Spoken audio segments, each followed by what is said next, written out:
السلام علیکم دوستو، آج کی کہانی کا نام ہے نوٹ بیٹی۔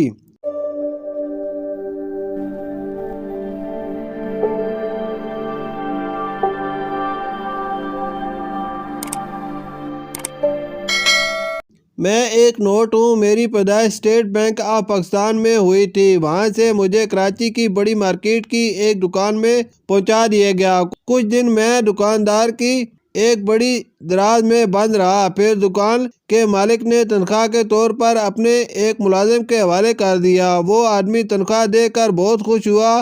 وہ مجھے اپنے گھر لے گیا۔ میں اس کے بٹوے میں بند پڑا تھا۔ صبح ہوئی، اس آدمی نے اپنے بچے کو اسکول جاتے ہوئے پیسے دیے۔ وہ بچہ نیا نوٹ دیکھ کر بہت خوش ہوا اور مجھے اسکول لے گیا۔ کھیلتے ہوئے میں اس کی جیب سے نکل کر اسکول کے باغیچے میں پھولوں کی کیاری کے پاس گر گیا۔ وہ بچہ بڑا پریشان ہوا۔ اس نے مجھے بہت ڈھونڈا لیکن میں اسے نہیں ملا۔ آخر اسمبلی کا وقت ہو گیا۔ وہ اندر چلا گیا۔ تفریح کے وقت وہ بچہ پریشان اداس کیاریوں کے پاس بیٹھا تھا کہ اس کی نظر مجھ پر پڑی۔ وہ بہت خوش ہوا۔ اس نے مجھے اٹھا کر کینٹین والے سے چیز لے کر کھا لی۔ کینٹین والے نے اپنے گھی تیل والے ہاتھوں سے اٹھا کر مجھے ڈبے میں ڈال دیا۔ مجھ پر چکنائی کے داغ لگ گئے۔ مجھے بہت برا لگا۔ کینٹین والے نے مجھے دے کر سبزی لے لی۔ سبزی والے نے مجھے اپنی بیوی کو دے دیا۔ وہ اس وقت سالن بنا رہی تھی۔ مجھ پر شوربہ لگ گیا۔ اب میں بہت گندا لگ رہا تھا۔ سبزی والے کے 2 چھوٹے بچے تھے۔ سبزی والے کی بیوی نے مجھے اپنے بڑے بیٹے کو دے دیا۔ وہ مجھے دیکھ کر بہت خوش ہوا لیکن چھوٹا بیٹا یہ دیکھ کر رونے لگا۔ وہ بڑے بھائی سے جھگڑا کرنے لگا اور اس سے مجھ کو چھیننے لگا۔ اسی کھینچے تانی میں درمیان سے پھٹ گیا۔ بڑے لڑکے نے مجھ پر ٹیپ لگا کر چپکا دی۔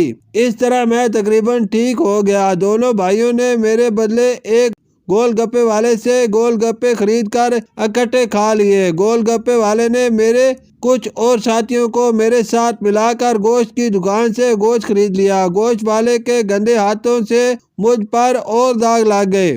گوشت والے نے گھر جا کر مجھے اپنی بیوی کے حوالے کر دیا لیکن اس دوران میرا نمبر تھوڑا سا پھٹ گیا۔ گوشت والے کی بیوی مجھے لے کر ایک دکان پر جوتا خریدنے گئی۔ جوتے والے نے مجھے قبول کرنے سے انکار کر دیا کیونکہ میرا نمبر پھٹا ہوا ہے۔ واپسی پر گوشت والے کی بیوی نے مجھے کچرا کنڈی میں پھینک دیا۔